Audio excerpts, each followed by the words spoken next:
المكونات اللي انا هحتاجها: بسكوت 25 جرام من النشا، 100 جرام شوكولاتة، 60 جرام لبن. معانا هنا شوكولاتة وهضيف عليهم كمان شوية لبن وهنرفعهم على النار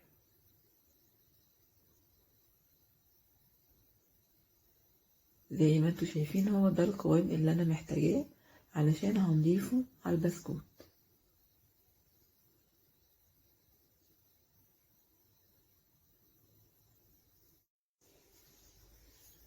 دلوقتي انا هجيب الكبة وهبتدي اسحن البسكوت.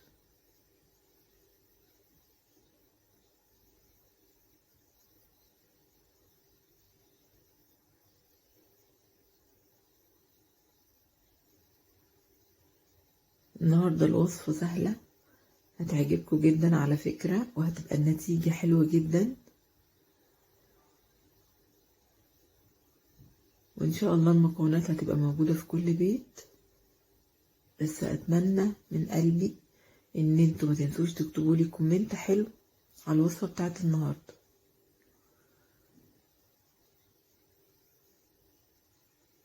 على فكرة الفيديو ده مش هتلاقوا قناة مصرية قبل كده عملت غيري.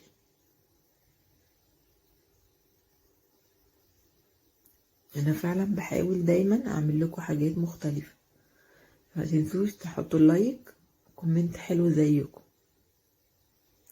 هنا بعد ما طحنت البسكوت وبقى شايفين بقى زي رمل البحر ازاي، هضيف عليه الشوكولاتة.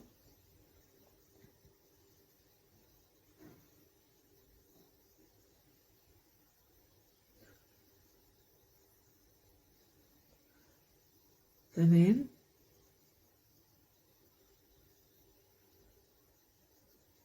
انا قبل كده عملت معاكم حاجة قريبة من كده، بس كانت الليزي كيك. دي طريقة تانية، حاجة تانية. هنقلب بقى البسكوت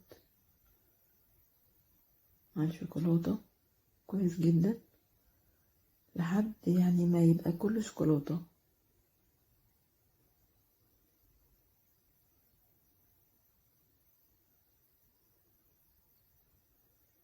وهي دلوقتي بقت جاهزة. شايفين قوامها كده ناعم.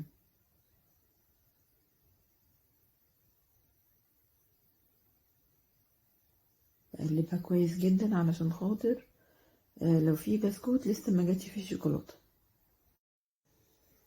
دلوقتي هنبتدي نضيف البسكوت وهنضغط عليه كويس جدا علشان يكون سوا واحد. تعالوا نعمل مع بعض واحدة تاني. بضيف البسكوت وببتدي ان انا بضغط عليها كويس جدا.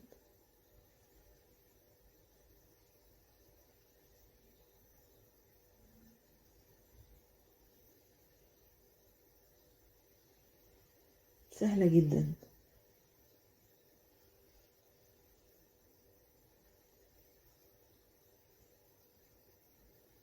مهم جدا ان كلهم يبقوا سوا بعض.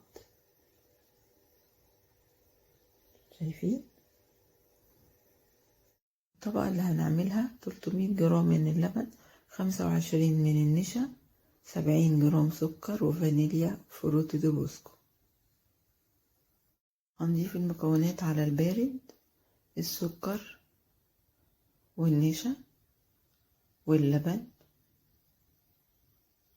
والفانيليا، وهنقلبهم مع بعض، وبعدين بعد كده هنرفعهم على النار. هنفضل بقى دلوقتي نقلب فيه وهو على النار، تقليب مستمر زي ما بنعمل كده البشاميل وايدينا فيه.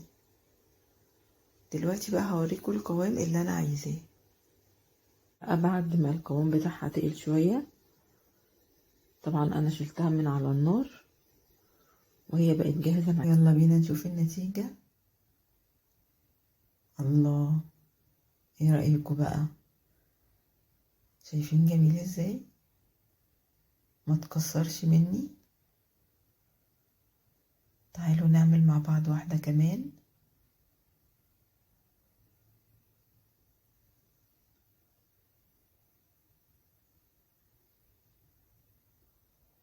ودي واحدة تاني. سهلة جدا. مهم جدا ان هي تقعد في الفريزر نص ساعة علشان تفضل متماسكة وما تتكسرش وانا بخرجها.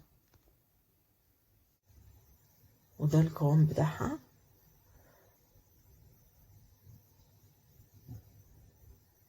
حلوة جدا. زي ما انتوا شايفين انا بضيف الكريمة، بس مهم جدا ان الكريمة اسيبها شوية تبرد. ايه رأيكم؟ تحفة تحفة. ما تنسوش لو انتوا وقفتوا لحد هنا، ما تنسوش تحطوا اللايك، اكتبوا لي كومنت حلو، قولوا لي ايه رأيكم النهاردة في الفيديو. هنا هنبتدي ان احنا نزوقه مع بعض. دي حاجة ترجع لكم طبعا، الحاجة اللي متوفرة عندكم، مش شرط تستخدموا اللي انا استخدمته. ممكن لو عندكم فراولة مثلا مكسرات اي حاجة. انا هنا استخدمت الفروت دي بوسكو،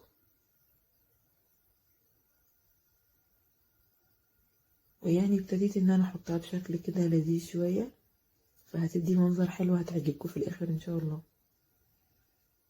انا بديكوا افكار وطبعا الحاجة اللي انتوا تحبوها. هنبتدي بقى نكمل باقي التزيين. لو عندكوا اطفال تقدروا تجيبوهم هما اللي يعملوا كده، هيبقوا فرحانين جدا على فكرة.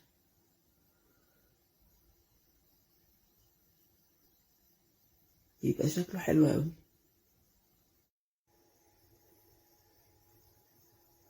ايه رأيكم بقى في فكرة الفيديو النهاردة؟ شايفين جميل ازاي؟ بجد لو حد جه عندكم مثلا وفكرتوا ان انتوا تعملوا حاجة كده، يعني فعلا هتبقى حاجة شيك جدا ولذيذة وطعمها حلو وكمان ما بتاخدش وقت. روعة.